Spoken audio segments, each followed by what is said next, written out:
वर्दा अनवर। उम्मीद करती हूँ आप सब खैरियत से होंगे। तो नाज़रीन, आज मैं आपको रसूल सल्लल्लाहु अलैहि वसल्लम का एक शख्स के साथ वाक़या सुनाने जा रही हूँ। एक मर्तबा रसूल सल्लल्लाहु अलैहि वसल्लम सहाबाए किराम की एक मजलिस में बैठे होते हैं कि एक शख्स बहुत बेकरार होता हुआ आता है और कहने लगता है कि आप में से किसी ने मेरे बेटे को देखा। तो एक सहाबी खड़े होते हैं और कहने लगते हैं कि मैंने तुम्हारे बेटे को फलां मैदान में बच्चों के साथ खेलते हुए देखा।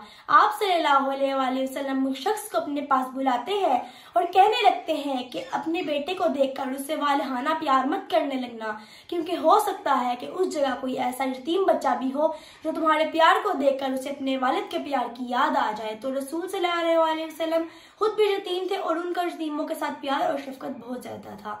तो दोस्तों, आप भी किसी जगह हो तो अपने बच्चों से वालहाना प्यार मत करने लगना और ध्यान रखना कि तो यतीम बच्चा ना हो जो आपके प्यार को देखकर उसे अपने वालिदैन के प्यार की याद आए। इंशाल्लाह नई वीडियो में नई मालूमात के साथ आपके सामने हाजिर होती रहूंगी।